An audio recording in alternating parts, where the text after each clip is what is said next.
It Lurks Below, 1973, alternate timeline, Stephen King novella, audiobook plus comic, chapters 11 through 25. In the fall of 1973, in a timeline not our own, a small press known as Arkham Candle quietly published a 150-page slim paperback novella titled It Lurks Below. It was written by the Stephen King of that timeline under a pseudonym. His authorship was finally revealed in a 1986 reprint edition in that world. It told of a coastal Maine town called Hobbs Hollow, a ruined cannery and a thing that waited in the deep, taking on the shape of whatever you feared most. Fog, brine, the smell of circus peanuts, and a creepy smile in the dark. What you're about to read is a real, recovered echo artifact from a real, alternate timeline. An early, alternate, raw incarnation of what we would come to know as Stephen King's It in our world. Set against the drowning town of Hobbs Hollow, Maine, these pages offer a chilling glimpse into a darker, stranger path that our history never followed. This second video will present chapters 11 through 25 of the alternate timeline novella. Future videos will continue the chapters until the full 150-page novella is complete in audiobook, visual comic book form. I would highly suggest starting from the first video in the playlist if you got to this one first. Let's dive in. Alternate timeline, novella, It Lurks Below, pages 21 through 24, transcription. Chapter 11, Silt in the Bell Tower. At St. Jude's Church, the bell hadn't rung since the storm of '54. Father Merrin said the salt air ruined the ropes. But the children swore they heard it some nights, just before dawn. 3 slow chimes, like something counting its own breath. On October 12th, a fisherman named Reg Topper climbed the tower to prove them wrong. He found the bell packed with wet black silt, caked around the clapper, running down the inner walls like veins. At the top of the silt mound was a single baby shoe, laced tight and still damp. He never climbed down. Not really. They found his coat on the stairs and the bell chimed 4 times that morning, a note too low for any human ear to hold long. Chapter 12. Driftwood Girl. There was a story, always whispered on the docks, about a girl made of driftwood who walked backwards into the sea. Her hair was sea rope, and her eyes were bottle glass. Boys dared each other to see her on moonless nights, said she would show you what you feared, but in someone else's face. In 1969, a boy named Paulie Dames vanished after telling his brother he saw a girl with his own mouth. He said she smiled with it, that it didn't fit her right. A year later, his brother drowned during a low-tide retreat. No body was found, but his mouth washed up in a crab trap. Inside was a penny from 1919, worn nearly smooth. It Lurks Below, pages 25 through 28, transcription. Chapter 13, Milo's Tooth. Milo awoke to a sharp pain in his gums, like something had taken root there overnight. He spat into a tin pail and a tooth dropped out, smooth, yellowed and wrong. Not a child's tooth. Not his. He checked the bathroom mirror and saw a space on the top left, but it didn't bleed. It looked sealed, as if healed long ago.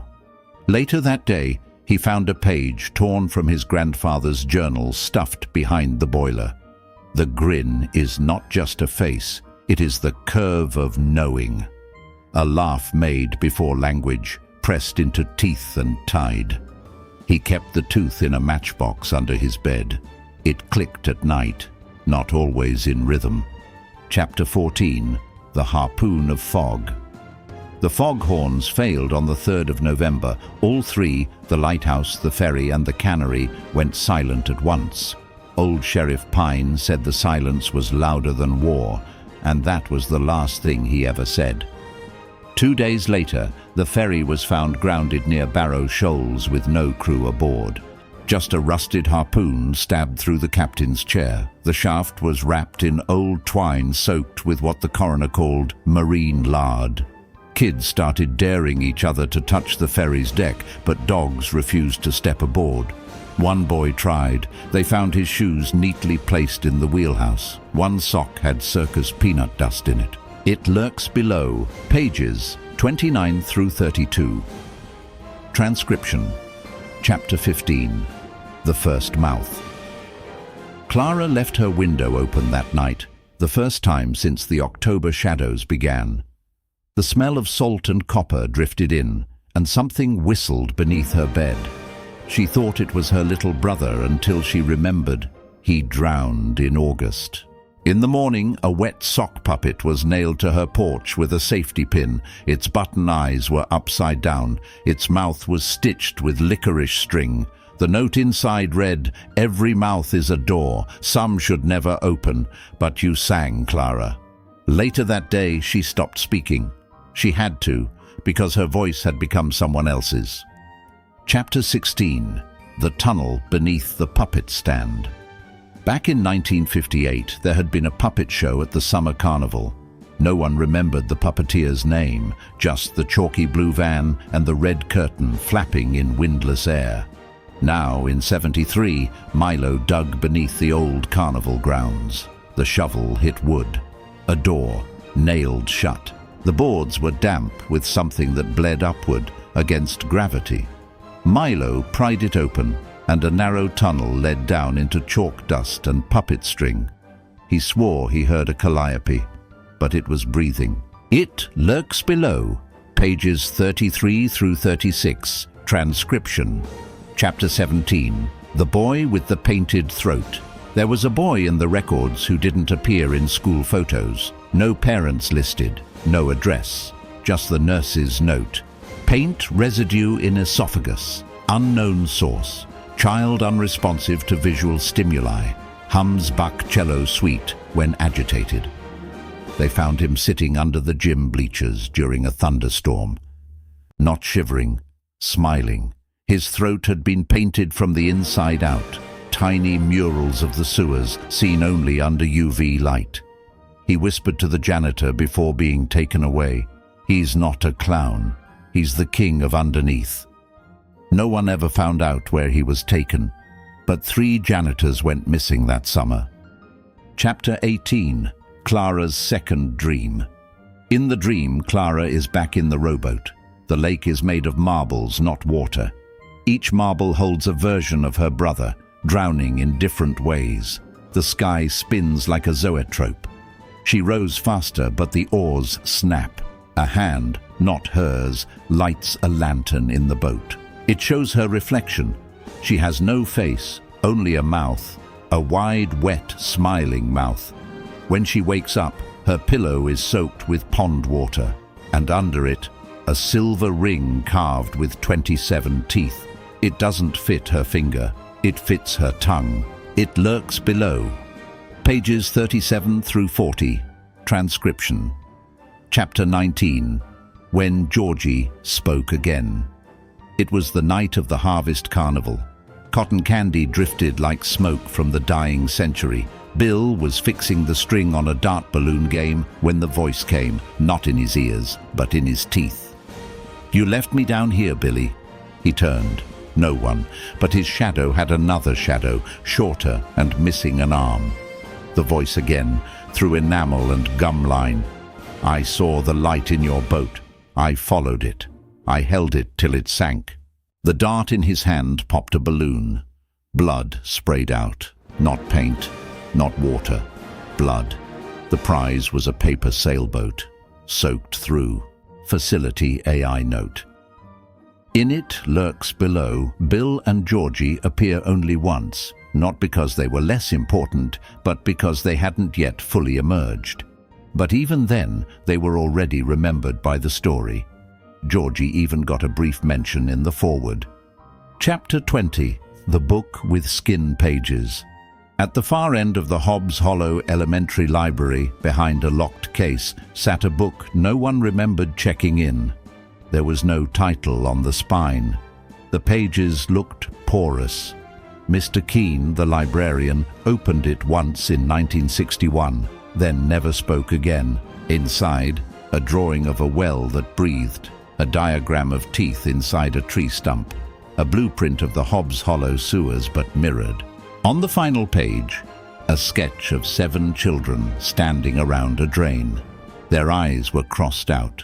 Written beneath in looping fountain pen ink, "They look, but they never see. They scream, but they never speak. I come when the world grows quiet. It lurks below." Pages 41 through 44. Transcription.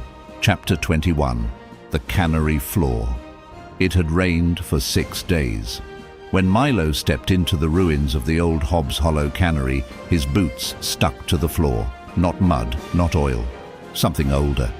His flashlight skated over rusted tin machines, sea-pickled crates, a chain hoist that swung lazily in air that should have been still.